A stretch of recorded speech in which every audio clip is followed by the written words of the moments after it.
Bien, hermano, buenas tardes nuevamente a todos y bienvenidos. Qué bueno que el Señor nos ha dado pues una noche de descanso, ¿verdad? Sé que algunos después de descansar han ido a sus quehaceres cotidianos, pero el Señor les ha fortalecido y después de los quehaceres cotidianos están aquí. Así que estamos contentos de ver cómo el Señor en su gracia nos guía para poder de esa manera estar buscando hacer su voluntad. También damos la bienvenida a los hermanos que no están físicamente aquí con nosotros, pero que están conectados a través de las redes.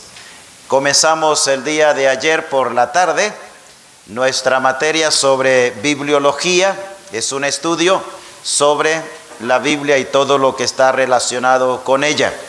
Y empezamos a pensar en el origen y el nacimiento de la Biblia. Hemos mencionado que la Biblia se origina en Dios mismo. Él es el originador. Lo que tenemos en pantalla es lo último que estábamos viendo ayer. Vimos que el mundo estuvo sin escritos inspirados por más de 2500 años aproximadamente, que es el periodo de tiempo que hay entre Adán y Moisés. Y vimos que Dios se comunicaba en esa época a través de visiones y a través de sueños. Habló en visiones a Abraham, en sueños habló a otros como Abimelech, como Jacob, como Labán, como José y otros muchos más, a quienes el Señor les hablaba a través de sueños y visiones. Era como la manera normal y común que tenía el Señor para comunicar con su pueblo. Y esa forma de comunicación de Dios o de revelación de Dios duró por mucho tiempo, inclusive hasta la época del Nuevo Testamento. Nosotros encontramos allí que Dios habló a través de visiones y sueños a José, por ejemplo, el esposo de María, cuando él había pensado dejar a María y luego cuando tenía que huir a Egipto, el Señor estaba hablándole a través de visiones y sueños. Pero luego esa forma de comunicación de Dios a través de visiones y sueños, eso fue sacado de uso, por así decirlo, ya cuando se completó lo que es el canon del Nuevo Testamento. Entonces ya Dios no ha seguido haciendo uso ni de sueños ni de visiones para darnos mensaje a nosotros los creyentes, porque toda la revelación de Dios ya la tenemos entonces de forma escrita en su palabra.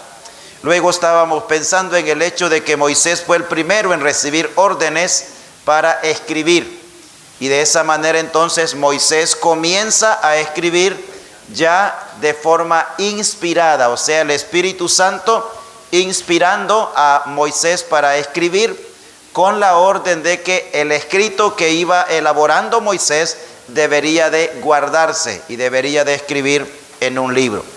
Muy bien, avanzamos. Tenemos también la evidencia de otros que recibieron órdenes para escribir. Por ejemplo, tenemos a Josué y a Samuel, hombres de antaño que también recibieron órdenes de parte de Dios para que ellos pudiesen escribir. Vamos al libro de Josué, capítulo 24, versículos 25 y 26. Libro de Josué, capítulo 24, versos 25 y 26. En esta ocasión aquí está pidiéndosele a Josué que él escriba en un libro. Dice así: entonces Josué hizo pacto con el pueblo el mismo día y les dio estatutos y leyes en Siquén. Y escribió Josué estas palabras en el libro de la ley de Dios. Y tomando una gran piedra la levantó allí debajo de la encina que estaba junto al santuario de Jehová. Y luego vamos al primer libro de Samuel, el capítulo 10. Primer libro de Samuel, capítulo 10 y el verso 25. Dice así: y Samuel recitó luego al pueblo las leyes del reino y las escribió en un libro, el cual guardó delante de Jehová. Entonces vemos otros dos personajes del Antiguo Testamento que escribieron. Y esto es evidente que no hay, aparte de estos escritos, no hay escritos anteriores a los de Moisés o a los de Josué o a los de Samuel que sean reconocidos como escritos inspirados. Es el primero, los escritos de Moisés; en segundo lugar, los escritos de Josué; y en tercer lugar, los escritos de Samuel. Y después de ellos, muchos otros hombres de Dios fueron escritores también inspirados por el Espíritu Santo. Entonces, de esa manera nosotros nos vemos que después de Moisés, todos los profetas, sacerdotes y reyes hicieron referencia a los escritos inspirados. Y es importante ver que la referencia más antigua, en retroceso por así decir, que hacía cualquier siervo de Dios que hablaba al pueblo de Israel o que hablaba de las cosas de Dios, no iba más allá que a Moisés. Lo que nos muestra que Moisés es el primero que escribe inspiradamente por el Espíritu Santo. El Señor, por ejemplo, hizo alusión a escritos antiguos, pero no fue más allá de Moisés. Lo más lejos que él fue a los escritos de Moisés. Pedro, Pablo, Juan, Jacobo y otros del Nuevo Testamento también hicieron alusión a escritos antiguos, pero ninguno de ellos fue a otros escritos que no fuesen a Moisés. Entonces, de esa manera, nosotros entendemos que Moisés es el primer escritor inspirado por el Espíritu Santo, en donde Dios le relató, por así decir, todo lo que Moisés estaba escribiendo. Vamos, ahí sí, hermano. Fíjese de que con respecto a las revelaciones y sueños, Dios estaba diciendo, cuando uno sueña, en lo ánimo personal, Actualmente. no sé si hay una pregunta, pero cuando uno sueña, a veces llega como la emoción que pasó ese momento, pero si sueño, ¿cómo podemos explicar esa parte? Bueno, en realidad Dios no va a hablarnos a nosotros a través de ningún sueño. Hay varios factores por los cuales uno puede soñar, pero eso no significa que sea la forma como Dios le va a hablar. Porque, por ejemplo, de repente un joven está buscando esposa y sueña con la mujer más bonita del mundo.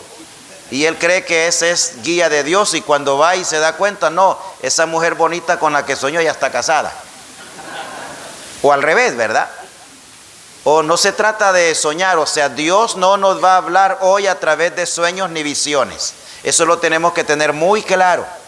Los que ahora dicen que Dios habla a través de sueños, es interesante cuando usted escucha o ve en las redes y todo lo demás, estos soñadores que hay, nunca sueñan que se mueren, o nunca sueñan que están en un hospital. Siempre va a ver que son sueños que van a su favor. Siempre va a ver que son sueños de bendición, de prosperidad y cosas por el estilo, porque no es algo que viene de parte del Señor. O sea, el Señor ya no nos va a hablar a través ni de sueños ni de visiones, porque ya tenemos su palabra. Para todo lo que tiene que ver con la vida práctica de uno, para todo eso tenemos en la Escritura la revelación. Para la solución a todos los problemas que puedan darse en el nivel humano, tenemos en la Biblia la enseñanza, el consejo y todo. Así que no tenemos que estar esperando eso. Y es importante saber eso, que una vez que se completa el canon de la Escritura, Antiguo y Nuevo Testamento, entonces Dios ya no habla más a nosotros ni a través de sueños ni a través de visiones.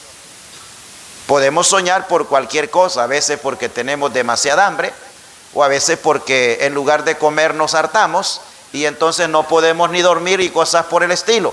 o de repente por problemas de salud, a veces deficiencias mentales que nosotros tenemos, pero no es que esa es la manera en la que Dios está hablando. A veces soñamos cosas porque son aquellas cosas que nosotros estamos deseando y hemos estado pensando durante el día, y entonces al llegar a la noche en nuestro subconsciente, entonces vuelve, por así decir, a retomar eso que hemos estado pensando o deseando durante algún tiempo. Pero eso no significa que es la forma en la que Dios va a hablarnos, porque también a veces soñamos cosas feas, cosas raras, y eso tampoco no nos gusta, ¿verdad? Pero en sí Dios ya no usa ni sueños ni visiones para hablarnos a nosotros, porque todo está ya revelado en la Escritura. No hay aspecto de la vida nuestra que no esté abarcado en la palabra de Dios. Porque la palabra de Dios, como lo mencionamos, habla de nosotros y toca nuestra vida desde antes de nacer hasta después de nuestra muerte. Eso implica que tenemos en ella enseñanza para todas las etapas de nuestra vida, para todas las condiciones de nuestra vida. Tenemos la enseñanza en las Sagradas Escrituras. Muy bien, vamos a Isaías capítulo 8 y el verso 20. Libro del profeta Isaías, el capítulo 8 y el versículo 20. Dice así la Escritura, 8:20 del profeta Isaías. A la ley y al testimonio, si no dijeren conforme a esto, es porque no les ha amanecido. Ley y testimonio, ahí son dos términos que utiliza el profeta para referirse a la palabra de Dios. Vamos a ver que ese es uno de los nombres que se le dan a la Biblia en la Biblia misma. Y ahora dice aquí el profeta Isaías, o Dios a través del profeta Isaías, si no se apega, el que va a hablar y el que va a predicar, si no se apega a la ley y al testimonio, entonces dice, si no está diciendo conforme a esto, es precisamente porque no le ha amanecido. Cada vez que nosotros hablamos o predicamos o enseñamos, debemos someternos a lo que la Escritura nos está revelando. Vamos a Éxodo capítulo 24 y el verso 3 y 4. Éxodo capítulo 24, versos 3 y 4. Y Moisés vino y contó al pueblo todas las palabras de Jehová y todas las leyes. Y todo el pueblo respondió a una voz y dijo, haremos todas las palabras que Jehová ha dicho. Y Moisés escribió todas las palabras de Jehová, y levantándose de mañana edificó un altar al pie del monte y 12 columnas según las 12 tribus de Israel. En primer lugar, Moisés recibe la palabra de Dios, la da al pueblo oralmente y luego después escribe esa misma palabra y la guarda y queda allí para el resto del tiempo. Vamos a Josué capítulo 1 y el versículo 8. Libro de Josué, el capítulo 1 y verso 8. Dice así, nunca se apartará de tu boca este libro de la ley. Note bien que hay un libro que está escrito y es el libro de la ley, sino que de día y de noche meditarás en él, para que guardes y hagas conforme a todo lo que en él está escrito, porque entonces harás prosperar tu camino y todo te saldrá bien. Esto es lo que Dios le dice a Josué que tiene que hacer. Una vez que él se ha convertido en sucesor de Moisés, entonces Dios le dice, nunca se apartará de tu boca este libro de la ley. O sea, ya tienen un libro, ya hay algo en lo cual ellos pueden ocuparse para tomarlo como guía, como orientación y como norma para la vida práctica que ellos tenían que vivir. Obviamente, con el correr del tiempo, hubieron más escritos, más relatos, más revelaciones de parte de Dios, más escritos inspirados, y de esa manera el conocimiento y la revelación de Dios se iba ampliando para sus siervos, para sus hijos, y de esa forma se iban conociendo cada vez mejor. Entonces es importante saber que el Señor mismo apeló a los escritos del Antiguo Testamento. Los apóstoles también apelaron a los escritos del Antiguo Testamento. Pero es interesante que ninguno de ellos hizo referencia a escritos o a escritores anteriores a Moisés. Ninguno. O sea, digamos, Pedro habla de algunas cosas del Antiguo Testamento y va hacia atrás en la historia, llega hasta Moisés. Todos los demás que iban hacia atrás buscando un ejemplo, una explicación o algo relacionado con el evento, llegaban hasta Moisés. Él es el primero que tenemos la evidencia en la Escritura de que escribió por inspiración del Espíritu Santo. Sí, hermano. Es el Pentateuco porque era lo que ellos tenían en ese momento. Pero se le da ese nombre también más adelante a la totalidad de la Biblia. En ese entonces, cuando dice libro de la ley, pues era lo que tenían escrito. Porque Josué escribió después que ya no era el Pentateuco, sino que ya era un libro histórico. El libro de Josué es un libro histórico. Entonces eran los escritos de Moisés que tenían hasta ese entonces. Y es a lo cual allí se usa el término el libro de la ley. Pero ese término después se llegó a usar para referirse a todo lo que es las Sagradas Escrituras. Ya por ejemplo cuando lo menciona en Isaías que acabamos de leer, a la ley y al testimonio, ya no solo está haciendo alusión a lo que Moisés escribió, sino también a los hechos históricos que ya habían sido escritos por Josué, por Samuel y por otros más. Entonces, esto lo tenemos que tener bien claro. Todos los que hicieron alusión a escritos antiguos llegaron hasta Moisés. No hay, digamos, otra referencia. Bueno, vamos a ver más adelante que hay algunos libros que fueron mencionados de paso, pero que no eran libros inspirados. Vamos a ver cómo se llamaban esos libros. Muy bien. Vamos ahora para ver escritos no inspirados anteriores a los de Moisés. Ayer creo que mencionamos un poquito de eso. Es evidente, es razonable y es lógico que con Moisés no es con quien surge la escritura. La escritura existía mucho tiempo antes de Moisés, pero hablando en el sentido de escritos inspirados, los de Moisés son los primeros. Ahora bien, estos escritos anteriores a los de Moisés no son muy abundantes. Dos de ellos son los más conocidos, por así decir. Tenemos, por ejemplo, las leyendas de los caldeos. Ese es el nombre que se le da a este grupo de escritos. Y luego tenemos en segundo lugar las leyes de Hammurabi. Este era el nombre de un hombre del pasado, un idólatra, un adorador del sol, y sus escritos, o sea, todo lo que él escribió, es interesante ver que no contiene lo elemental, por así decir, que nosotros necesitamos o deberíamos de saber. Por ejemplo, no contiene nada de información sobre la entrada del pecado en el mundo. No hay absolutamente ningún tipo de información de cómo el pecado entró en el mundo, contrario a la inspiración divina.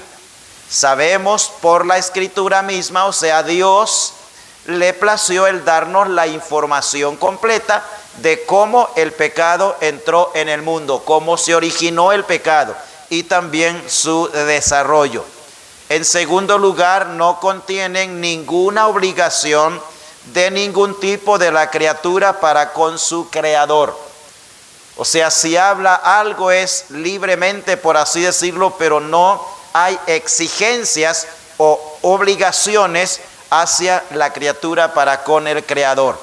Y en tercer lugar, no contiene ninguna provisión para los pobres pecadores, porque no está enfocado en nada que tenga que ver con la pecaminosidad de la persona, ni tampoco con Dios, porque Él era un idólatra, era un adorador del sol. Entonces obviamente sus escritos no podían tener nada que nos revelara acerca de Dios, porque él no era creyente. Solo se basa en leyendas y en mitologías. Ese es el contenido principal del escrito de este personaje de antaño, que era un idólatra. Leyendas y mitologías es lo que contienen en realidad lo que son sus escritos. Muy bien, vamos a otra división de nuestro tema. Sus nombres, o sea, hablando de los nombres que se le dan a la Biblia. Nosotros los conocemos en su mayoría. A veces no sabemos qué implican esos nombres o qué significan esos nombres que se le dan a la Biblia. Nosotros a veces le damos nombres que están ya en la Biblia y a veces pues inventamos algo otro nombre en la Escritura. Vamos a ver 9 de esos nombres que se le dan a la Biblia y vamos a ver el por qué. El primero y el más conocido en nuestro medio es Biblia. Ya sabemos, casi todas las Biblias tiene en su pasta principal impreso ahí, normalmente tiene Santa Biblia. Pero en realidad, cuando se dio ese nombre no tenía la palabra santa, sino solamente Biblia. Y no es que esté malo que diga, o que los hermanos que elaboran eso, que imprimen eso y que ponen la pasta y todo lo demás, le dan el nombre de Santa Biblia, porque es santa. Aunque no lo tuviese, la Biblia es santa, es la palabra de Dios. Entonces, Biblia es el primer nombre. Este nombre viene de la palabra griega biblos, y era el nombre de una ciudad que anteriormente se llamaba Jebal, o también se llamaba Biblión, y significa libros. Ese es el significado de biblos, y de ahí viene entonces el origen de el nombre Biblia. Este es de los 9 nombres que vamos a hablar que se le dan a la palabra de Dios, el único que no está literalmente en ningún texto. No lo encuentra literalmente en ningún texto. Sin embargo, es un nombre, por así decir, atribuido debido a lo que significa ese nombre. Por esa razón se le llama Biblia, pero no lo busque en versículo o capítulo o libro de la Biblia misma. Los otros sí están, pero este no. Además de eso, también es el nombre más nuevo, por así decir. Consta de 66 libros, pero el verdadero sentido es el de un solo libro. Por eso en algunas ocasiones se le llama el libro, porque aunque son 66 fragmentos, por así decir, diferentes pero interconectados entre ellos mismos, son o forman al final un solo libro. Se le llama Biblia por su preeminencia sobre todos los demás libros que existen, que han sido escritos a través de toda la historia de la raza humana. Es preeminente sobre todos los demás libros. Ahora, ¿de dónde se origina este nombre, o quién fue el que puso este nombre a la Biblia? Este nombre se lo dio este hombre del pasado llamado Juan Crisóstomo. Él era un hombre de Constantinopla, y él existió entre los años 398 y 404. Bueno, en esos años más o menos es cuando se le dio el nombre a la Biblia, se le dio el nombre de Biblia, entre el año 398 y el año 404 después de Cristo. Entonces es un nombre reciente en relación con los nombres anteriores, ¿verdad?, que están en la Escritura. Y es el único nombre que se le da a la palabra de Dios que no está citado textualmente o literalmente en la Biblia. Pero nosotros lo conocemos como la Biblia y lo usamos mucho, ¿verdad? Como la Biblia, o la Biblia dice o la Biblia no dice, todo lo conocemos y lo usamos de esa manera. Pero la idea es libros. Son varios libros, pero al final representan o vienen a ser en su forma un solo libro, formado de diferentes grupos, por así decir, a través de muchos años, escrito por una muy buena cantidad de escritores de casi todos los extractos sociales que existían en su momento. Entonces, de ahí viene el nombre Biblia. Quien puso este nombre, Juan Crisóstomo, a él se le llamó el Boca de Oro. Ese es, como por así decir, el sobrenombre que se le dio a Juan Crisóstomo, debido al hecho de que él era un extraordinario predicador.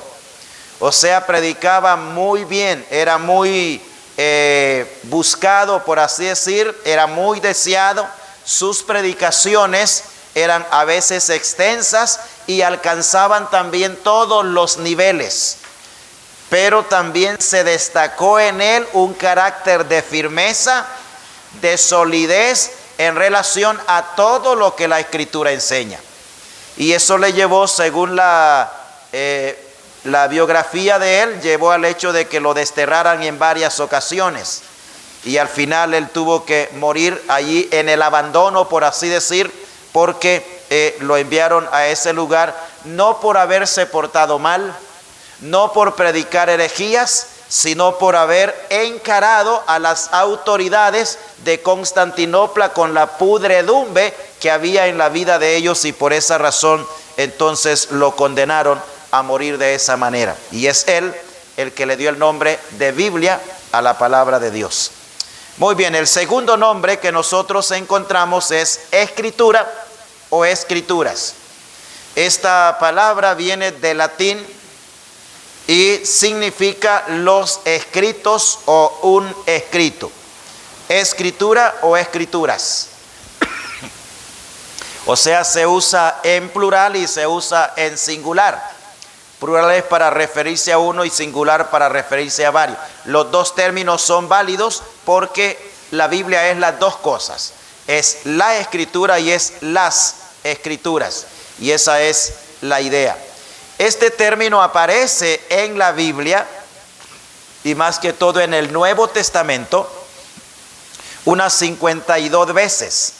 Y existen pasajes en donde se da este nombre de escritura, la escritura o las sagradas escrituras también, como vamos a ver, que es otro nombre que se le da a la palabra del Señor. Entonces se le da este nombre en pasajes como los siguientes. Y vamos a ir a estos pasajes. Acompáñenme en la lectura, comenzando en el Antiguo Testamento con el libro del profeta Daniel, capítulo 10 y el verso 21. Daniel capítulo 10, verso 21. Pero yo te declararé lo que está escrito en el libro de la verdad, y ninguno me ayuda contra ellos, sino Miguel vuestro príncipe. Note bien lo que está escrito. Y aquí le da un añadido, por así decir, en el libro de la verdad, que es lo mismo que la palabra del Señor. Vamos al Evangelio de Juan, capítulo 10, verso 35. Evangelio de Juan, capítulo 10, versículo 35. Dice Juan 10:35. Si llamó dioses a aquellos a quienes vino la palabra de Dios, y la escritura no puede ser quebrantada. Ahí encuentra el término escritura, y que no puede ser quebrantada. Vamos a segunda de Pedro, capítulo 3 y el verso 16. 3:16 de segunda de Pedro. Dice: casi en todas sus epístolas, hablando en ellas de estas cosas, entre las cuales hay algunas difíciles de entender, las cuales los indoctos e inconstantes tuercen, como también las otras escrituras para su propia perdición. Ahí está otra vez el término escrituras. Y Pedro aquí está hablando de los escritos del apóstol Pablo. Cuando usted va al contexto, ver los versículos anteriores, se va a dar cuenta, por ejemplo, el verso 15. Y tened entendido que la paciencia de nuestro Señor es para salvación, como también nuestro amado hermano Pablo, según la sabiduría que le ha sido dada, os ha escrito. Eso dice el verso 15, y ya luego dicen casi todas sus epístolas. Y luego al final está mencionando o dándole, por así decir, el nombre de escrituras, que torcían en aquel entonces los falsos para su propia perdición. Vamos a Mateo capítulo 22, verso 29. Mateo 22, 29. Entonces respondiendo Jesús les dijo: erráis, ignorando las escrituras y el poder de Dios. Marcos capítulo 2, el verso 24. Entonces respondiendo Jesús les dijo: ¿no erráis por esto, porque ignoráis las escrituras y el poder de Dios? Y luego Lucas capítulo 24, verso 27. Lucas 24, 27. Dice: y comenzando desde Moisés y siguiendo por todos los profetas, les declaraba en todas las escrituras lo que de él decía. Aquí vemos que es como la primera vez en la cual se nos presenta aquí tres divisiones, por así decir, o grupos o secciones de lo que había hasta este momento escrito, que obviamente se refiere a lo que es el Antiguo Testamento. Y note que cuando va hacia atrás llega solamente hasta Moisés, ¿verdad? Hasta la época o el tiempo en el cual Moisés vivió. Comenzando, dice, desde Moisés, siguiendo por todos los profetas. O sea, los escritos de Moisés, los escritos de los profetas, les declaraba en todas las escrituras. De esa manera, el Pentateuco, los libros históricos y los libros proféticos están siendo mencionados allí. Hay que recordar que para este entonces el Nuevo Testamento aún no existía. En la época de Cristo el Nuevo Testamento no existía. Entonces todos los que hablaron o escribieron en relación al Antiguo Testamento estaban refiriéndose o yendo hasta allí. Juan capítulo 5, versículo 39. Evangelio de Juan capítulo 5 y el verso 39. Un pasaje se supone que todos los creyentes debemos de saber. Escudriñad las escrituras, porque a vosotros os parece que en ellas tenéis la vida eterna, y ellas son las que dan testimonio de mí. Note que ahí usa el término las escrituras en singular para referirse a los diferentes escritos que habían hasta el momento. Hechos capítulo 17 y el verso 11. 17, 11 del libro de los Hechos. Vamos a leer desde el 10. Inmediatamente los hermanos enviaron de noche a Pablo y a Silas hasta Berea, y ellos, habiendo llegado, entraron en la sinagoga de los judíos. Y estos eran más nobles que los que estaban en Tesalónica, pues recibieron la palabra con toda solicitud, escudriñando cada día las escrituras para ver si estas cosas eran así. Estos, cuando están en este momento, todavía no son creyentes, son incrédulos, pero han escuchado a Pablo, luego van para a lo que ellos tenían en su momento escrito, van para ver si todo lo que habían escuchado estaba de acuerdo a las escrituras. En el contexto se va a dar cuenta que una vez que ellos comprueban que todo lo escuchado y predicado por Pablo estaba de acuerdo a las escrituras, se convierten al Señor, porque se dieron cuenta que la predicación de Pablo tenía una base en la inspiración divina, que era la palabra del Señor. Muy bien, el término Sagradas Escrituras, o sea, ya las dos frases unidas, estas dos Sagradas Escrituras, solo aparecen una vez en todo lo que es el Nuevo Testamento, y en el Antiguo Testamento no aparece ese término. O sea, cuando hablamos de que aparece es literalmente, por así decirlo, en el pasaje. y lo tenemos la única vez en 2 Timoteo, capítulo 3 y el versículo 15. Es lo que Pablo le dice a Timoteo. Y que desde la niñez has sabido las sagradas escrituras, las cuales te pueden hacer sabio para la salvación por la fe que es en Cristo Jesús. Entonces, una sola vez en todo la Biblia, en toda la inspiración, aparece el término así en esas dos frases: sagradas escrituras. El hecho de que aparezca una sola vez no significa que no sean tan sagradas.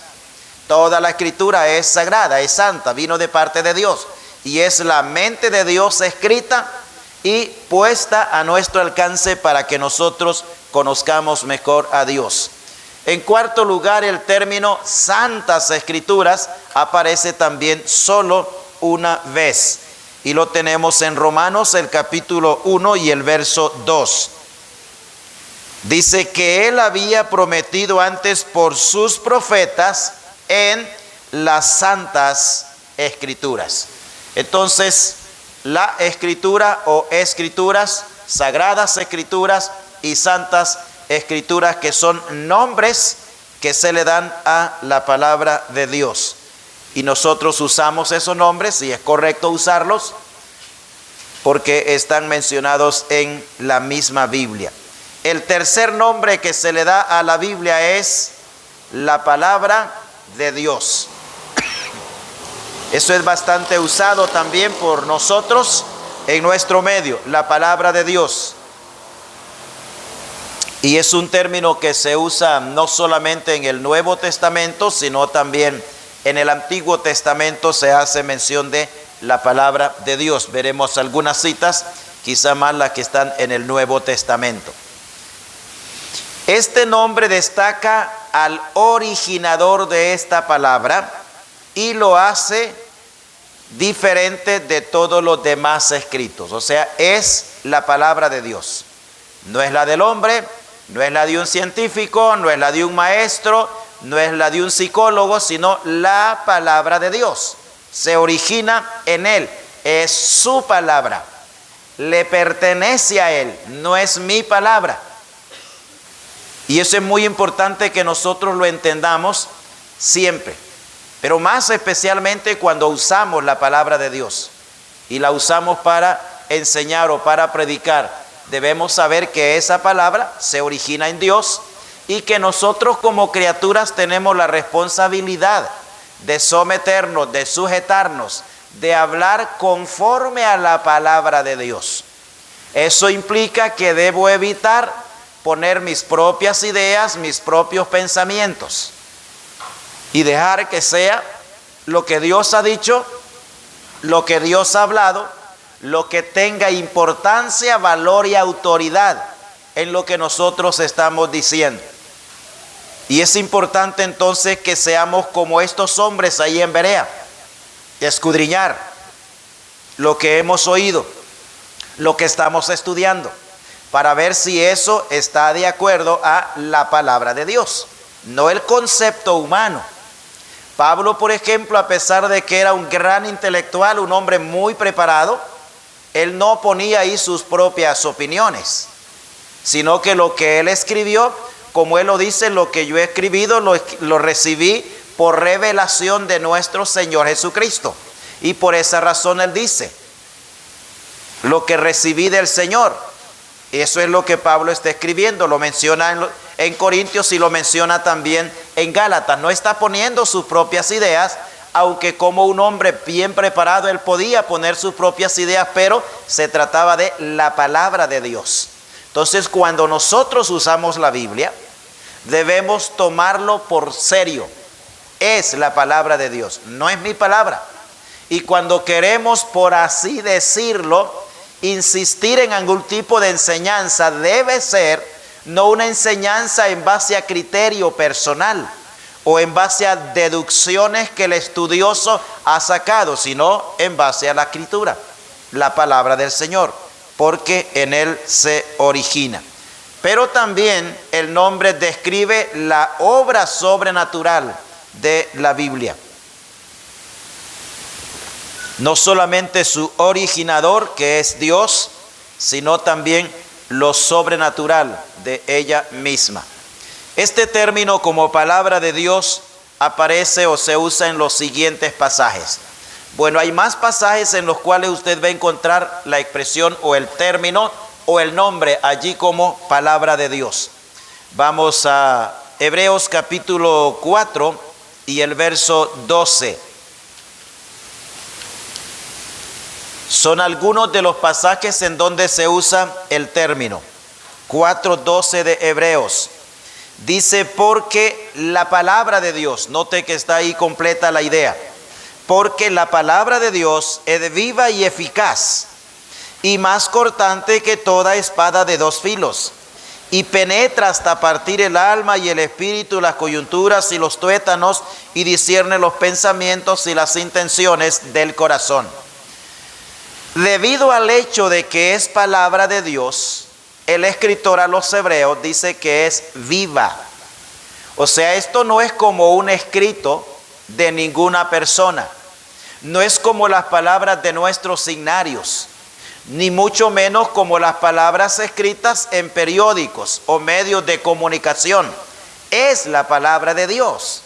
Tiene vida en sí misma y tiene la capacidad de dar vida a todos aquellos que la reciben al estar en condición de muertos sin delitos y pecados.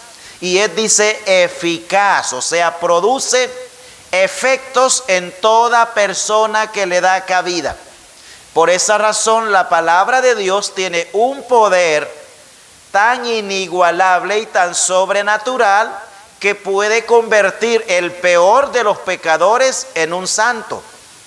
Solo lo puede hacer la palabra de Dios. Es por esa razón que siempre que nosotros vamos a predicar el evangelio, debemos basar nuestra predica en la palabra de Dios. O sea, el poder no está en quien predica la palabra. El poder está en la palabra de Dios. El poder no está con la gran fuerza o volumen de la voz con la cual se dicen las cosas. No está ahí el poder, está en la palabra de Dios. Ahí está la eficacia de la palabra de Dios.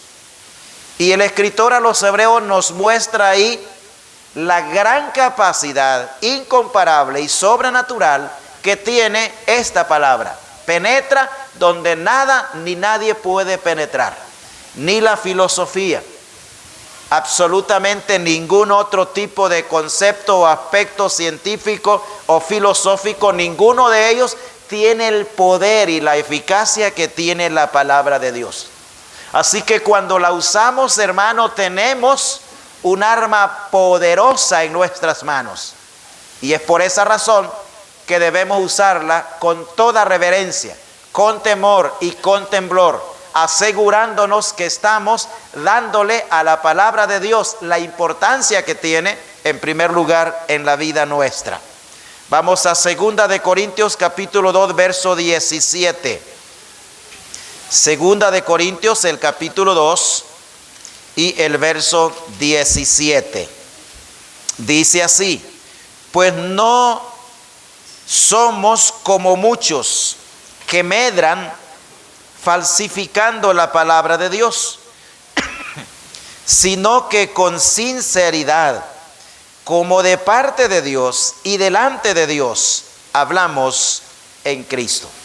Y vamos a Marcos capítulo 7, versículo 13. Evangelio de Marcos, el capítulo 7 y el versículo 13. Dice así: invalidando la palabra de Dios con vuestra tradición que habéis transmitido, y muchas cosas hacéis semejantes a estas. Aquí el Señor está enfocando la acción práctica de los maestros rabinos, fariseos y otros más, de darle a las tradiciones, las costumbres de los ancianos y del pueblo de Israel un valor y una importancia al nivel de las Sagradas Escrituras, y en algunos casos por encima de las Sagradas Escrituras. Y cuando ellos hacen eso, el Señor dice que están invalidando la palabra de Dios con la tradición. ¿Por qué? Porque ellos le daban a su tradición más importancia que a lo que la palabra de Dios dice. Sabe, hermanos, que eso pasa muchas veces en nuestro medio y en nuestras iglesias, en donde nos acostumbramos a hacer las cosas de una manera, porque así nuestros ancestros espirituales lo hicieron, nos lo enseñaron, y no queremos nosotros defraudarlos o decir que ellos nos enseñaron mal, entonces seguimos practicando malas cosas. ¿Qué hacemos al hacer de esa manera? Invalidar la palabra de Dios. O sea, la idea es, no me importa lo que dice la Biblia, vamos a hacerlo así porque así estamos acostumbrados o así lo hemos aprendido. Y a veces, hermanos, líderes en iglesias llegan a ese término, a esa conclusión. Hace mucho tiempo atrás estaba hablando con algunos líderes y mostrándoles un aspecto de la vida práctica que está en la palabra de Dios, que no se estaba haciendo como debería de hacerse, porque la Biblia decía cómo debería de hacerse. Les expliqué y todo, les comprobé a través de las Escrituras que ahí estaban equivocados. Y al final me dicen, hermano, es verdad, usted tiene toda la razón y eso es lo que la Biblia dice. Estamos de acuerdo con lo que la Biblia dice, pero vamos a seguirlo haciendo como lo hemos hecho. Así. O sea, no están en contra de lo que dice la Biblia, pero vamos a seguirlo haciendo como lo hemos hecho, invalidando la palabra de Dios. Amado hermano y hermana, cuando la palabra de Dios se le da el respeto, el valor, la importancia que tiene para nuestra vida, no debemos amedrentarnos al tener que hacer un cambio hacia la verdad. El problema es cuando estamos haciendo cambios hacia el error o desviaciones. Si vamos a hacer un cambio, debe ser un cambio que nos acerca más o lo más posible a lo que las Sagradas Escrituras enseñan. Entonces esto dice, invalidaban las Escrituras con la tradición. O sea, eran más fieles a la tradición y a las costumbres que a lo que la Biblia dice. Y eso es importante que lo entendamos, porque muchas veces algo similar sucede también en nuestro medio. Hemos acostumbrado a hacer algo así y no lo vamos a cambiar por nada, aun y cuando de repente la Biblia dice lo contrario. Como dijeron estos hermanos, estamos de acuerdo, usted tiene razón, la Biblia lo dice así, pero vamos a seguir haciéndolo antes. Perdí mi tiempo. Romanos capítulo 10, verso 17. Romanos capítulo 10 y el verso 17. Así que la fe es por el oír, y el oír por la palabra de Dios. Y vamos ahora a 1 Tesalonicenses capítulo 2 y el verso 13. 2:13 de primera a los Tesalonicenses.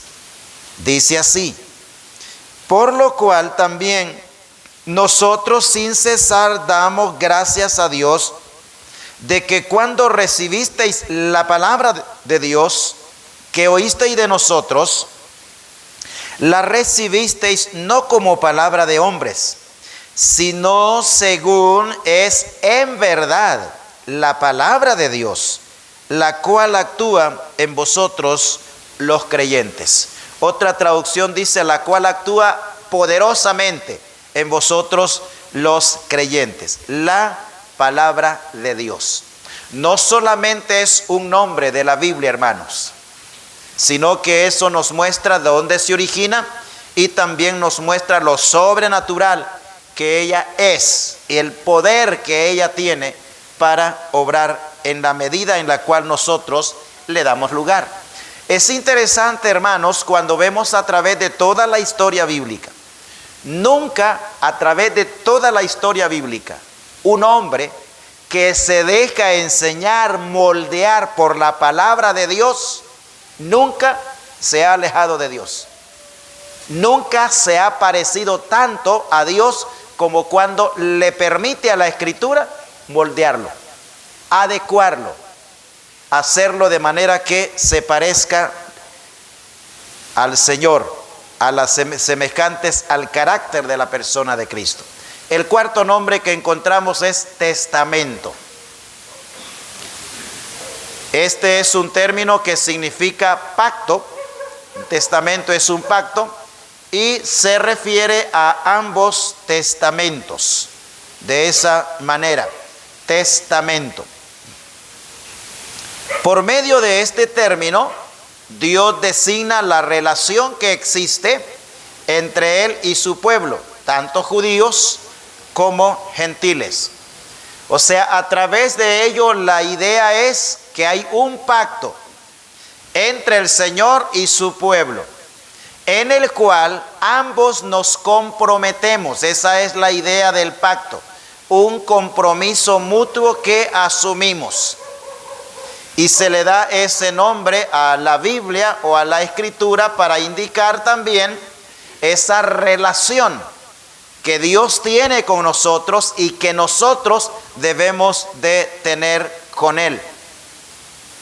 Este pacto fue sellado con la sangre del Señor Jesucristo derramada en la cruz del Calvario y se refiere a lo que es la palabra de Dios o la Biblia. Vamos a Hebreos capítulo 9, verso 15. Epístola a los Hebreos, el capítulo 9 y el versículo 15. Así que, por eso es mediador de un nuevo pacto, para que interviniendo muerte para la remisión de las transgresiones que había bajo el primer pacto, los llamados reciban la promesa de la herencia eterna. Segunda de Corintios capítulo 3, versículo 6 y verso 14. 3, 6 y 14 de segunda a los Corintios. El cual asimismo nos hizo ministros competentes de un nuevo pacto, no de la letra, sino del Espíritu, porque la letra mata, mas el Espíritu vivifica. Note bien, hechos ministros competentes de un nuevo pacto. Ese nombre o esa expresión tiene que ver con la Biblia que nosotros usamos y que nosotros practicamos. Verso 14. Pero el entendimiento de ellos se embotó, porque hasta el día de hoy, cuando leen el antiguo pacto, les queda el mismo velo, no descubriendo el cual por Cristo es quitado.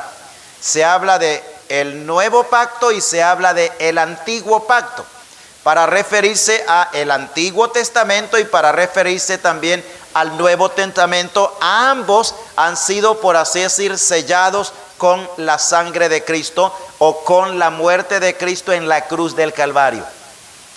De esa manera entonces nosotros vemos este nombre relacionado con lo que es la palabra de Dios. Sí, hermano.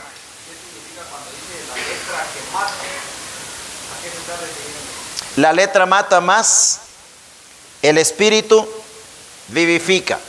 El matar allí no es matar literalmente, sino para hacer ver el hecho de cuando nosotros mal utilizamos la palabra de Dios, entonces va a tener un efecto negativo o un efecto perjudicial.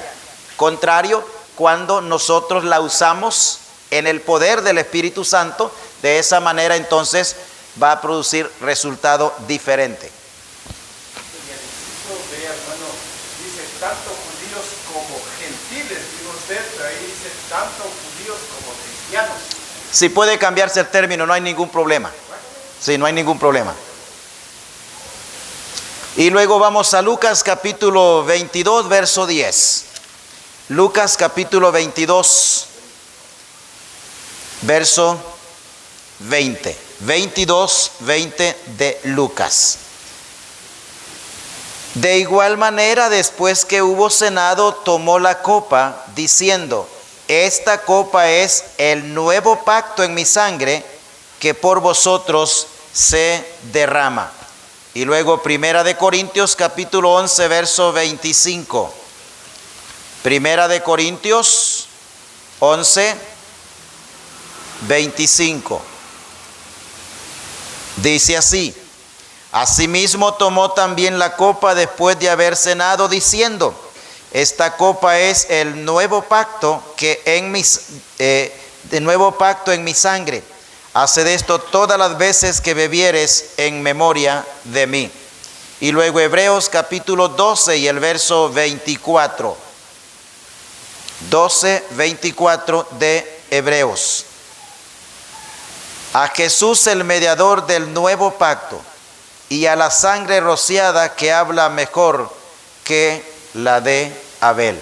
Testamento significa pacto y se utiliza para referirse a ambos testamentos como nosotros lo mencionamos. Y luego tenemos el quinto nombre, los preceptos. Este término significa verdades asentadas. Esa es la idea de precepto, verdades asentadas. Estas verdades están relacionadas con dos cosas en la vida de la persona, relacionadas con la conciencia y relacionadas con la conducta del hombre. Lo que significa entonces que la vida del ser humano debe desarrollarse bajo preceptos divinos establecidos en la palabra del Señor. No es una vida que deba estar gobernada por otra cosa que no sea los preceptos divinos o la palabra del Señor. El que cumple los preceptos, entonces va a disfrutar de las promesas que se encuentran en ellos. Eso es a través de toda la historia de la existencia de la raza humana, en donde si cumple el precepto, entonces tiene la bendición de lo que está prometido allí. Vamos al Antiguo Testamento, primer libro de Crónicas, capítulo 28. Primer libro de Crónicas, capítulo 28 y el versículo 8. Dice: ahora pues, ante los ojos de todo Israel, congregación de Jehová, y en oídos de nuestro Dios, guardad e inquirid todos los preceptos de Jehová. Note bien, guardad e inquirid todos los preceptos de Jehová. Son entonces verdades, mandamientos, verdades asentadas que hay que guardar. Los preceptos de Jehová vuestro Dios, para que poseáis la buena tierra y la dejéis en herencia a vuestros hijos después de vosotros perpetuamente. Aquí Dios está recalcando cuáles son sus preceptos al pueblo de Israel para que pudiesen entonces ellos heredar la tierra que Dios les había prometido. Cuando ellos cumplen los preceptos o verdades asentadas, entonces van a recibir lo que contienen esos preceptos. Vamos al primer libro de Reyes, capítulo 2 y el verso 3. Primer libro de Reyes, capítulo 2 y el verso 3. La misma idea. Dice: guardad los preceptos de Jehová tu Dios, andando en sus caminos y observando sus estatutos y mandamientos, sus decretos y sus testimonios, de la manera que está escrito en la ley de Moisés, para que prosperes en todo lo que hagas y en todo aquello que emprendas. Entonces, estos pasajes nos muestran claramente que al guardar los preceptos de Dios, entonces vamos a tener la bendición de Dios. Ese es un principio universal, hermanos. Todo aquel que guarda y obedece la palabra de Dios va a tener bendición, porque Dios bendice la obediencia y castiga la desobediencia. Entonces, para tener lo prometido en los preceptos, debo de guardarlos, de ponerlos por obra, de andar en ellos, dice, y de observarlos, para que al hacerlo, entonces, dice, prosperes en todo lo que hagas y en todo aquello que emprendas. La única manera, hermanos, como podemos tener una vida espiritual llena de bendición y un ministerio lleno de bendición es cuando somos obedientes en todos los aspectos a la palabra de Dios. O sea, Dios no puede quitarnos la bendición cuando nosotros hemos procurado vivir en obediencia a su palabra. Al contrario, Él va a darnos la bendición que Él mismo ha prometido que hay al obedecer sus preceptos. O sea, este es un principio importantísimo en la vida del creyente y en la vida del siervo del Señor. Es la obediencia a los preceptos de Dios lo que va a hacer que nuestra vida y nuestro ministerio sea de bendición a aquellos que nos rodean. Lo contrario no, va a ser causa de blasfemia y de crítica y cosas por el estilo. Pero también, hermanos, este es un término que se encuentra repetidas veces, especialmente en los salmos. Usted va a encontrar, incluso si va, por ejemplo, a una concordancia y busca la palabra preceptos, va a haber una gran cantidad de porciones, la mayoría de ellas en el libro de los Salmos, en donde se usa bastante el término preceptos para referirse a verdades asentadas, entregadas de parte de Dios para la obediencia de nosotros los creyentes. Vamos a Salmo capítulo 19, verso 8, nomás para ver dos porciones allí en el libro de los Salmos, en donde se usa este término. 19, 8 de Salmos. Los mandamientos de Jehová son rectos, que alegran el corazón. El precepto de Jehová es puro, que alumbra los ojos. Y luego el Salmo 103 y el verso 20. 103, 20 de Salmos.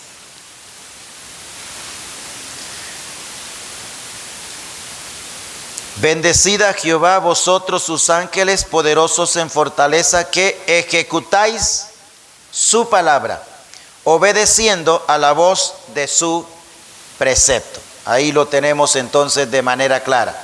Muy bien, el séptimo nombre que se le da a la Biblia es los estatutos. Este término significa obligaciones fijas. Esa es la idea, obligaciones fijas. Y es un término que se deriva de la palabra gravar.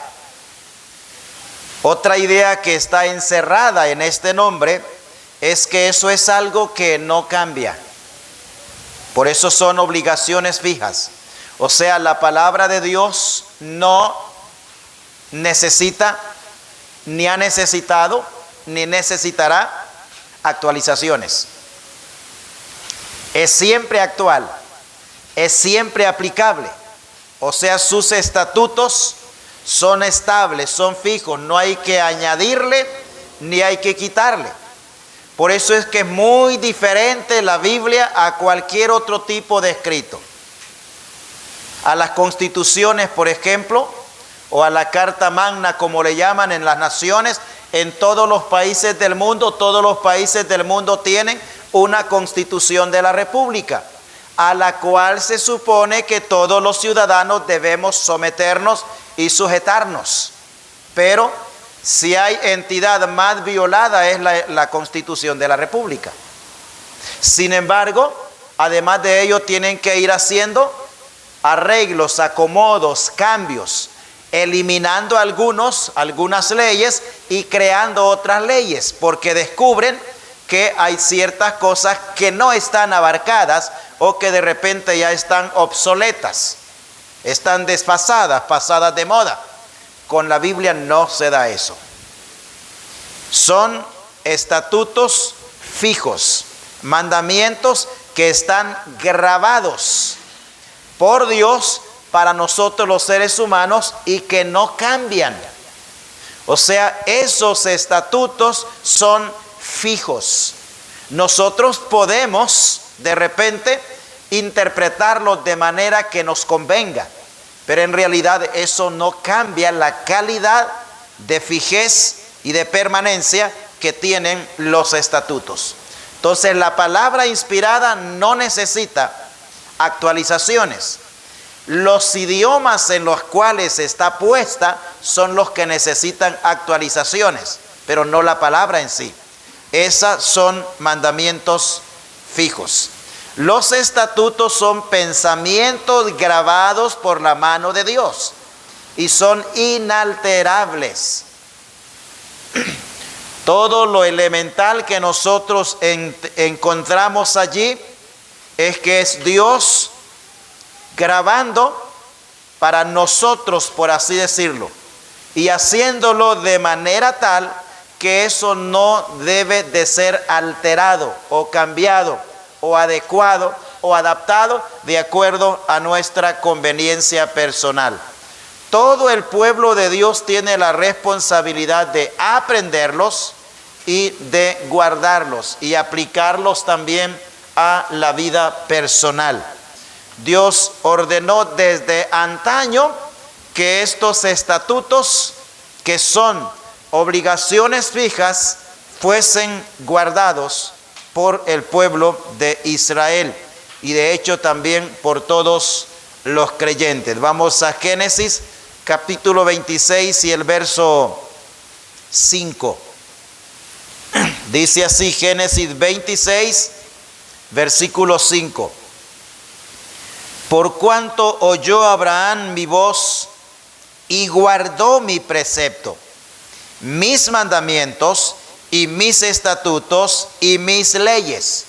Note que ahí hace mención de varias cosas para referirse a lo mismo, que es la palabra de Dios o la ley de Dios. Precepto, mandamientos, estatutos y leyes. Todos esos son diferentes nombres que se le dan a lo mismo y cada uno de esos nombres refleja un aspecto de la misma ley, de la misma palabra de Dios. La amplitud, el campo de extensión y de aplicación que tiene la Biblia es sin límites.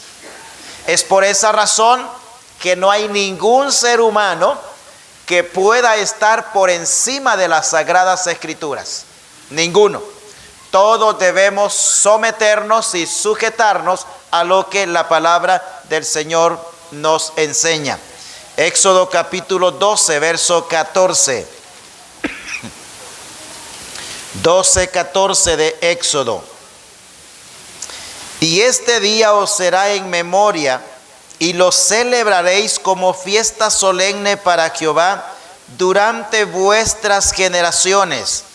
Por estatuto perpetuo lo guardaréis. Y luego versículo 24. Guardaréis esto por estatuto para vosotros y para vuestros hijos para siempre. Capítulo 15, verso 25 y 26. Y Moisés clamó a Jehová, y Jehová le mostró un árbol, y lo echó en las aguas, y las aguas se endulzaron.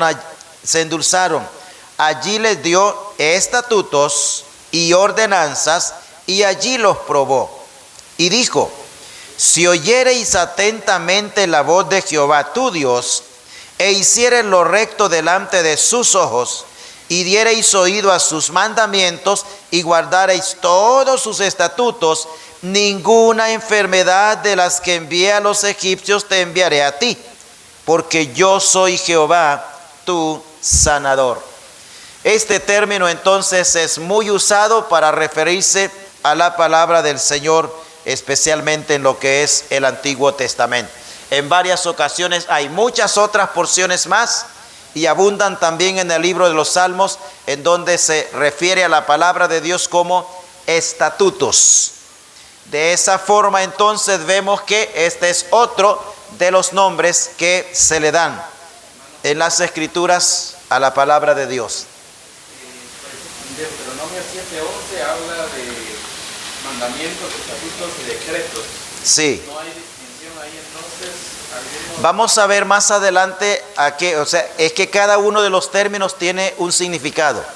como estamos viendo aquí, por ejemplo, qué significa la palabra de Dios, qué significa testamento, qué significa precepto, qué significa estatuto. Entonces, cada uno de ellos tiene un significado para dar una connotación de un aspecto del poder de la palabra de Dios al aplicarse en la vida de las personas.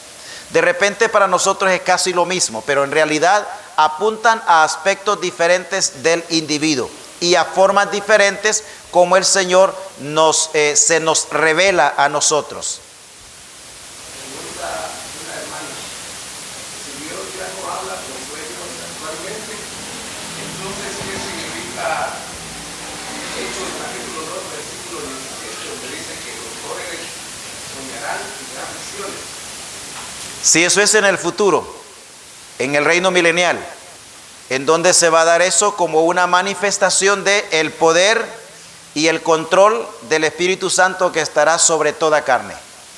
Es una aplicación a lo que es el reino milenial. Eso lo usa Pedro en Hechos, pero es lo que Joel en el capítulo 2 de su libro está mencionando. O sea, Pedro hace alusión a la profecía de Joel capítulo 2, versículo 28 al 32.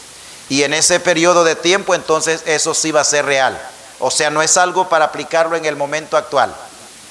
Y cuando Pedro allí en Hechos 2 hace alusión a ello, está haciendo alusión porque en Hechos 2 hay un cumplimiento parcial de lo que es el derramamiento del Espíritu Santo. Es parcial debido al hecho de que Joel capítulo 2 dice que el Espíritu de Jehová será derramado o estará sobre toda carne. En Hechos 2, el derramamiento del Espíritu Santo no fue sobre toda carne, sino solamente sobre una sola carne, la de los humanos.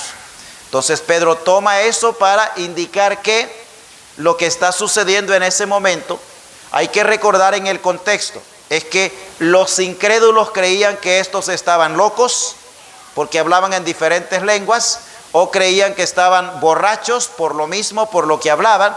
Entonces Pedro le dice, no, ellos no están locos, ellos no están borrachos, no es que han tomado mosto, lo que está pasando con ellos es el cumplimiento de lo que dijo el profeta Joel. Obviamente cuando vemos todo el contexto de la enseñanza, nos damos cuenta que sí es verdad. Lo que Pedro está mencionando ahí sí es verdad, pero el cumplimiento ahí es parcial, porque solo fue derramado sobre los creyentes, no sobre toda carne. Eso va a tener cumplimiento pleno en el reino milenial, en donde el Espíritu sí estará sobre toda carne, como lo hemos visto anteriormente, ¿verdad? Y toda carne ahí involucra los animales inclusive, como lo hemos mencionado ya en la parte final de lo que era el reino milenial. Muy bien, vamos con el séptimo nombre que se le da a la Biblia, los mandamientos. Este término tiene la idea de encargo que se nos confía para obedecerlo. Note bien que cada uno de los nombres que se le da a la Biblia tiene un significado. O sea, tiene una connotación que muestra de alguna manera parte del carácter de lo que es la Biblia. O sea, los nombres que se le dan tienen, entre otros propósitos, el mostrar diferentes caracteres o aspectos de la misma palabra de Dios. No tiene un solo aspecto, no tiene un solo carácter, sino que son diferentes. Cada uno de ellos también nos refleja en alguna medida parte del carácter del originador de la misma palabra de Dios. Entonces, mandamientos ahí es un encargo que se nos confía para obedecerlo. O sea, la palabra de Dios para nosotros es así y debo recibirlo de esa manera. Dios me ha encargado algo. Eso que Él me ha encargado no debe ser una carga pesada, porque a pesar de que es un encargo, el mismo que me da el encargo me da la capacidad y el poder y la facilidad para poder cumplir con ese encargo que Él me ha dado. De esa manera. Entonces, todos estos nombres apuntan a aspectos diferentes de la palabra de Dios y también conllevan las reacciones y las responsabilidades diferentes que nosotros tenemos para con la palabra del Señor. Tiene la idea también de que la palabra de Dios se nos da, no solo para oírla, sino también para obedecerla fielmente. De esa manera, y a eso apuntan lo que es el término mandamientos, aplicándolo o viéndolo como nombre que se da a la Biblia. Génesis capítulo 26 y el verso 5. 26:5 del libro de Génesis. Dice así: por cuanto oyó Abraham mi voz y guardó mi precepto, mis mandamientos, mis estatutos y mis leyes. Ahí encuentra mis mandamientos. Recuerde que anteriormente hemos visto estatutos que tiene que ver con obligaciones fijas que están mencionados aquí. Hemos visto también preceptos que tienen que ver con verdades asentadas. O sea, cada uno de estos nombres que se le dan tiene una implicación. Y esa implicación está dada en dirección con la acción nuestra o con la reacción que nosotros debemos tener en torno a las Escrituras. Éxodo capítulo 6 y el verso 13. 6:13 de Éxodo. Entonces Jehová habló a Moisés y a Aarón y les dio mandamientos para los hijos de Israel y para Faraón, rey de Egipto, para que sacasen a los hijos de Israel de la tierra de Egipto. Les dio, dice, mandamientos. También tiene la idea de que la palabra de Dios, cuando habla de mandamientos, fue dada con autoridad divina. Es un mandato, es una orden, es un encargo que ha sido entregado de parte del Señor con autoridad divina para nosotros los creyentes. Por esa razón debemos estar dispuestos a obedecerla, aun y cuando los demás no quieran obedecerla. A someternos a estos mandamientos, a este encargo de parte del Señor, aun y cuando otros no estén de acuerdo. Porque la obediencia a los mandamientos o a este encargo de parte del Señor es individual. Es individual. No hay manera como nosotros podamos justificarle a Dios una desobediencia a sus mandamientos. No es ni siquiera familiar. No es ni siquiera, digamos, general para la iglesia. Obviamente toda la iglesia debería obedecer, pero cada individuo es responsable de recibir este encargo y ponerlo por obra.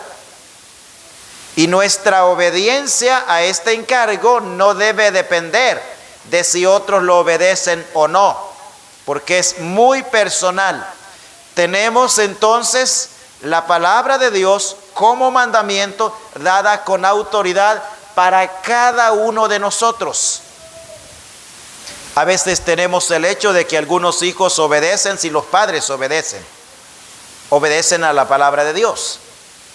Y muchas veces los hijos se justifican en que sus padres son desobedientes, entonces no tienen fuerza suficiente ellos para obedecer. No, la obediencia es una cuestión personal, muy única. Se da a veces lo mismo en la vida matrimonial. El esposo obedece y la esposa no obedece. O a veces la esposa obedece y el esposo no. Y siempre estamos tratando de decir, no es que él no me ayuda o es que ella no me ayuda. La obediencia a este encargo es personal. Y vamos a tener de esa forma entonces la recompensa de igual manera, personalmente. Nombre número 8 que se le da: los juicios. Estos son una demostración de la sabiduría infinita. Los juicios, esa es el significado, la connotación que tienen estos términos. Por ellos debemos juzgar y por ellos también debemos de ser juzgados. Como creyentes, como hijos de Dios, también como siervos de Dios. La sabiduría es infinita. Esto muestra que la Biblia es una guía que tiene, además de muchas características, bajo este concepto tiene la característica de ser una guía justa y de ser una guía recta para todos los aspectos de la vida humana. Todos los aspectos. O sea, no hay ningún aspecto en donde los juicios de Dios, que es esta sabiduría infinita, nos lleve a nosotros a actuar de una manera que vamos a sentirnos o a vernos perjudicados. Vamos al Salmo capítulo 19 y el verso 9. Salmo capítulo 19 y el versículo 9. Dice: el temor de Jehová es limpio, que permanece para siempre. Los juicios de Jehová son verdad. Note bien, todos justos. Son verdad, todos justos. Capítulo 119, verso 43. 119, 43. No quites de mi boca en ningún tiempo la palabra de verdad, porque tus juicios espero. Verso 52. Me acordé, oh Jehová, de tus juicios antiguos y me consolé. Note bien que está haciendo alusión a la palabra misma. Me acordé de tus juicios antiguos y me consolé. O sea, aquí el salmista está haciendo alusión a lo que él conocía de la Escritura y cómo Dios había tratado anteriormente a sus antecesores. Y al ver la manera en la cual Dios los había tratado, dice el salmista, entonces me consolé. Versículo 102. No me aparté de tus juicios, porque tú me enseñaste. Entonces tiene que ver precisamente con eso. Pero también este nombre demuestra que abarca todos los aspectos espirituales, morales, emocionales y físicos de la vida humana. No hay aspecto de la vida nuestra, hermanos, que no sea alcanzada o abarcada por la palabra de Dios. Todos los aspectos de nuestra vida, todas las etapas de nuestra vida están abarcadas en la palabra de Dios. No hay ninguno que se le escape. Hablando de los seres humanos, hablando de los seres angélicos igual, y hablando de todo lo demás que ha sido creado por Él, visible e invisible, todos esos aspectos están abarcados en la palabra de Dios. Hay enseñanza, hay solución, hay consuelo para cualquier circunstancia adversa por la cual nosotros estemos pasando. Quizá problemas espirituales, quizá problemas morales, problemas emocionales o de cualquier otra índole que sea, pero encontramos en la palabra de Dios gran consuelo, como dice el salmista. Conocí tus juicios antiguos y me consolé. Y el nombre número 9 que se le da a la Biblia, el libro. Este es el título que se usa para referirse a la totalidad de su contenido, el libro. Es semejante a lo que significa Biblia, ¿verdad? O biblión. Son una cantidad de libros que en sí llegan a formar un solo libro. Entonces esa es la idea, la totalidad de su contenido. Este nombre se le da a la palabra de Dios en por lo menos 2 de estos pasajes. Los siguientes pasajes: Salmo capítulo 40 y el verso 7. 47 del libro de los Salmos.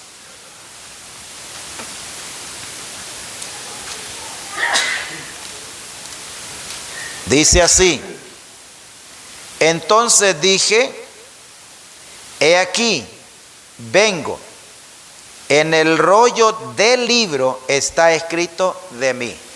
No es un rollo común, corriente, es libro. En el rollo del libro está escrito. Y luego vamos al capítulo 10 de Hebreos, que tiene también la misma idea, Hebreos capítulo 10 y el versículo 7. Dice así: entonces dije, he aquí que vengo, oh Dios, para hacer tu voluntad, como en el rollo del libro está escrito de mí. Entonces es libro y es un libro que está escrito. Obviamente, como ya lo entendemos, estos dos pasajes son una profecía en relación a la persona del Señor Jesucristo. Pero también se le daba ese mismo nombre a otros escritos de los reyes, donde tenían, por ejemplo, las memorias de su reinado y que no necesariamente eran libros inspirados por Dios. Se le llama también libro.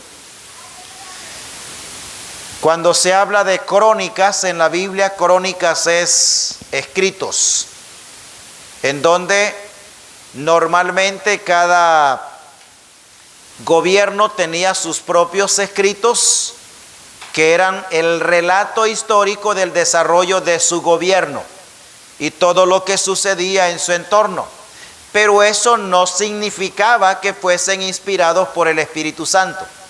Solo aquellos a los cuales Dios ordenó que se escribiesen y que se relatasen son, aunque son historias de personalidades del pasado, son inspiradas por el Espíritu Santo. En este caso que estamos mencionando de manera particular, se refiere a libros de los reyes, de las memorias de los reyes, en donde ellos de las generaciones futuras iban a estos escritos para informarse de lo que había sucedido algunos años atrás, a veces en el reino de su abuelo o de su tatarabuelo o de algún rey antiguo. De esa manera se informaban, iban al libro de las memorias. Esdras capítulo 4 y verso 15. Dice: para que se busque en el libro de las memorias de tus padres. Hallarás en el libro de las memorias y sabrás que esta ciudad es ciudad rebelde y perjudicial a los reyes y a las provincias, y que de tiempo antiguo forman en ella, en medio de ella, rebeliones, por lo que esta ciudad fue destruida. Aquí este libro no es la Biblia, sino el libro de las crónicas de los reyes. La misma idea tenemos en Esther, capítulo 6 y el versículo 1, en donde se hace también alusión a el libro de las memorias, capítulo 6 y el versículo 1. Aquella misma noche se le fue el sueño al rey y dijo que se le trajese el libro de las memorias y crónicas y que las leyeren en su presencia. Entonces, en estos casos no es la Biblia, sino el escrito que tenían los reyes. Muy bien, estos son los 9 nombres que se le dan a nuestra Biblia. Cada uno de ellos tiene su propio significado. Vamos ahora a la otra división, que es su formación. ¿Cómo se formó la Biblia? Existió solamente una mente maestra que formó la Biblia. Y los hombres que escribieron, que fueron varios, lo hicieron bajo la dirección de esa mente y bajo la guía del Espíritu Santo. Esto es bastante evidente porque es imposible que la Biblia fuese lo que es si no hay evidentemente una obra divina en su elaboración. Vamos a ver esto más claro cuando veamos las evidencias externas y las evidencias externas e internas. Pero es la mente de Dios en donde se origina y se forma la Biblia. Los hombres que escribieron lo hicieron todos ellos bajo la influencia o la inspiración del Espíritu Santo. Por esa razón ellos pudieron escribir experiencias que están por encima de lo humano. Pero interesantemente también, no es que solo sirvieron como taquígrafos o como escritores, también las experiencias vividas por ellos mismos están como parte de la inspiración de la palabra de Dios. Bajo la mente divina, ellos escribieron. Por esa razón, el mismo apóstol Pablo dice, toda la escritura es inspirada por Dios. Toda, de principio a fin, es inspirada por Dios. Escrita por diversas personas, es verdad, pero eran personas bajo la influencia absoluta, no parcial, absoluta del Espíritu Santo. Vamos a 1 de Pedro capítulo 1, versos 10 y 11. Capítulo 1, versos 10 y 11 de 1 de Pedro. Dice, los profetas que profetizaron de la gracia destinada a vosotros, inquirieron y diligentemente indagaron acerca de esta salvación, escudriñando qué persona y qué tiempo indicaba el Espíritu de Cristo que estaba en ellos. Note bien, qué persona y qué tiempo indicaba el Espíritu de Cristo que estaba en ellos, el cual anunciaba de antemano los sufrimientos de Cristo y las glorias que vendrían sobre ellos, o vendrían tras ellos. Note que el Espíritu Santo entonces estaba en ellos, y era el Espíritu Santo anunciando a través de ellos. Entonces estos escritores estaban absolutamente controlados totalmente por el Espíritu Santo. Ellos investigaban, averiguaban bajo el control del Espíritu Santo. A eso se debe de que no es posible encontrar error en la revelación que ellos dan, porque no es su concepto personal. Es precisamente lo que Dios les manifestó a ellos y de esa manera lo hacían. Por esa razón no podían fallar absolutamente en ningún detalle que ellos escribieron, porque fue por medio del Espíritu Santo. Eso lo vamos a entender más claramente cuando veamos la singularidad de la Biblia en cuanto a la profecía, porque la Biblia es singular en cuanto a su declaración profética. No hay absolutamente ningún fallo. Todos los hombres que hablaron no pudieron equivocarse, porque era el Espíritu Santo a través de ellos que estaba hablando o inspirándoles para que ellos escribiesen. Vamos a 2 de Pedro capítulo 1, versos 19 al 21.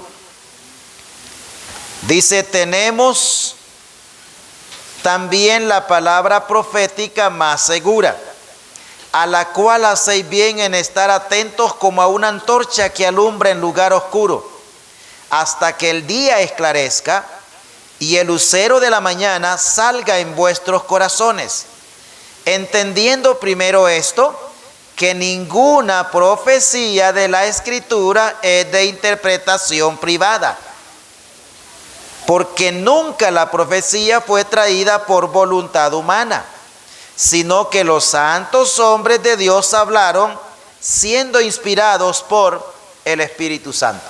Eso está absolutamente claro. No es, dice, de interpretación privada, interpretación única. No es de esa clase de interpretación, sino dice que los hombres que hablaron lo hicieron inspirados por el Espíritu Santo.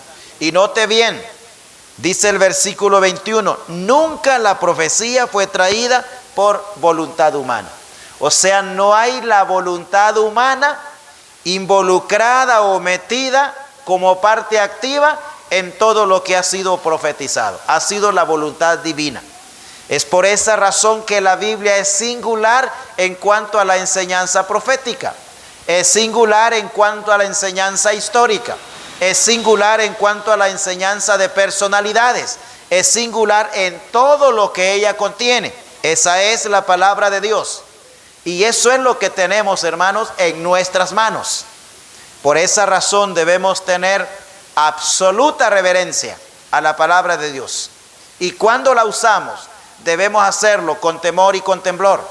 Nunca debemos nosotros arbitrariamente usar la palabra de Dios a nuestro favor, porque eso es profanación contra la palabra del Señor. Es imposible que los seres humanos por sí solos pudieran formar un libro de tal magnitud como la Biblia. Imposible. Por muy científicos que se consideren, el hombre no tiene la capacidad de poder formar un libro de tanta magnitud como lo es la Biblia. Ella misma refleja que hay una mente perfecta que la diseñó, que la organizó y que la ha guardado a través de los siglos. Esa mente perfecta es Dios, Dios mismo. Y está reflejado todo esto en lo que es a través de toda la misma palabra de Dios. Muy bien, vamos a ver los materiales, por así decir, que se usaron para la formación de la Biblia. Materiales usados para la escritura. El más antiguo, el más conocido es el papiro. El papiro. Este fue el material más común de la antigüedad usado para la escritura y se hacía de una planta del mismo nombre, que es una planta bastante abundante en el Medio Oriente, y debido a su textura, por así decir, entonces fue usada como nosotros, por ejemplo, en el tiempo actual usamos el papel. Es lo bastante o es lo más común, aunque ya el aspecto digital está siendo bastante usado, pero el hecho de tener algo en físico todavía tiene su lugar y tiene su importancia y tiene también sus ventajas. Era una planta que se crecía en las partes más secas de los lagos y de los ríos en lo que era Egipto y Siria. También se hacían embarcaciones de este producto, de otros del puerto de Siria llamado biblios. Ahí también está relacionado con lo que es el nombre de Biblia. El papiro entonces era ese tipo de material usado antiguamente, era, digamos, barato, por así decirlo. También era abundante, era fácil de poderlo encontrar. No duraba, digamos, milenios, por decir algo, pero tenía, por así decir, su tiempo de vida útil. Seguimos pensando en lo que es el papiro. ¿Ya había terminado? Ok, para que lo complete ahí.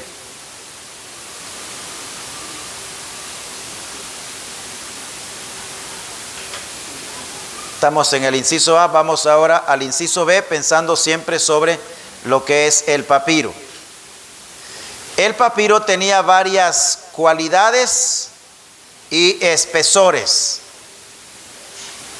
Aunque era un material perecible, sin embargo, podía durar mucho tiempo, o sea, muchos años. Obviamente ninguno como la piedra, ¿verdad? Pero también la dificultad para escribir en piedra no era fácil de superarla. El fragmento más antiguo conocido, hablando del fragmento de papiro, data de los años 2400 antes de Cristo. O sea que existió y que se conoció. Normalmente los indígenas sacaban las láminas de papiro del tallo y lo usaban para escribir. Eso es así brevemente para tener una idea de lo que era el papiro.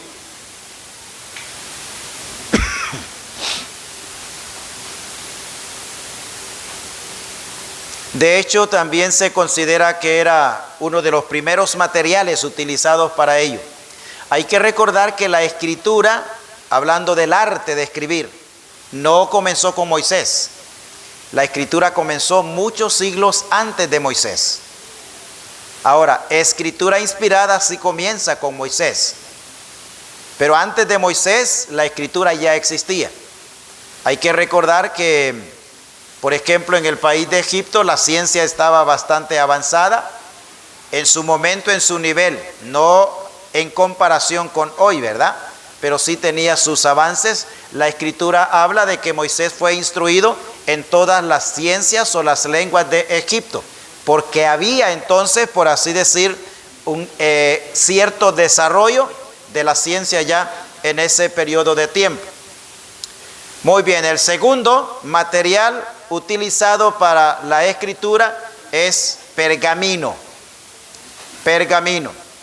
Este era el nombre que se le daba a las pieles curtidas, o sea, ya preparadas, de cabras o a veces de ovejas, o también usaba de antílopes o incluso a veces de otros animales. El pergamino. Eran pieles o era lo que nosotros conocemos como cuero, solo que bien preparado, bien adaptado para poder de esa manera ser usado como escritura. Y normalmente lo que hacían es que estas pieles se les quitaba el pelo y se lijaba con el fin de producir un material más duradero para escribir. Este material duraba bastante. Yo creo que, bueno, no sé si aquí en este país todavía puede encontrar algunas cosas de cuero, pero antiguos, ¿verdad? A veces sillas, a veces camas o algún tipo de mueble de cuero bien preparado, bien hecho, que dura cantidad de años. A eso se le llamaba pergamino. Eran pieles o eran cueros de animales bien preparados y adaptados o adecuados para la escritura. La palabra pergamino proviene de la ciudad de Pérgamo, en Asia Menor, donde se producía por muchas décadas los pergaminos en grandes cantidades. Pergamino.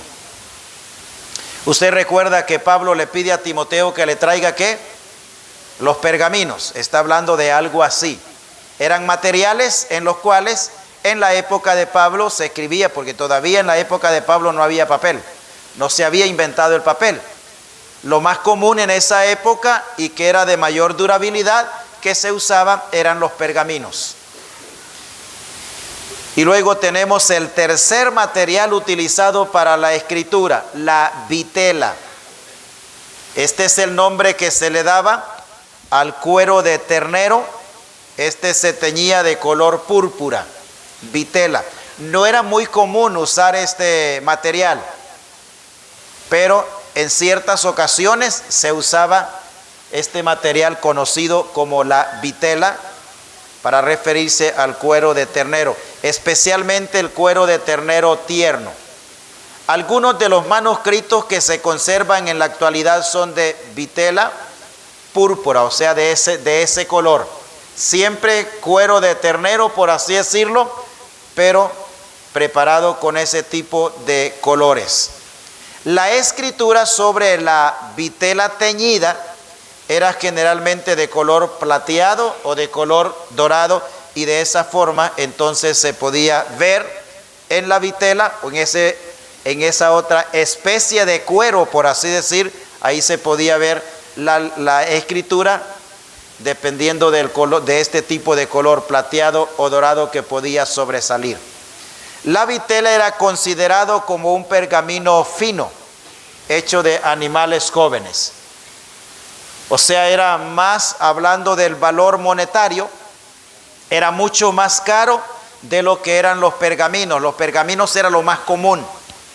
La vitela, debido a todo el proceso de preparación que necesitaba para convertirlo en material de escritura, entonces se consideraba algo más fino, no podía ser comúnmente utilizado, sino que era como algo de calidad. Muy bien, nuestro tiempo ha llegado, así que nos quedamos aquí de momento, luego nos tomamos el receso y regresamos después. Si tiene sueño, ahorita en el receso puede dormir, hermano, es chance para dormir. Sí. Muy bien, vamos a concluir entonces con oración. Dios y Padre, queremos agradecerte una vez más por bendecir nuestras vidas. Gracias por la enseñanza maravillosa que tenemos de tu palabra. Y gracias por la manera como en tu sabiduría infinita la has guardado, preservándola a través de todos los peligros por los cuales ha pasado. Y la tenemos hasta el día de hoy en nuestras manos, a nuestro alcance.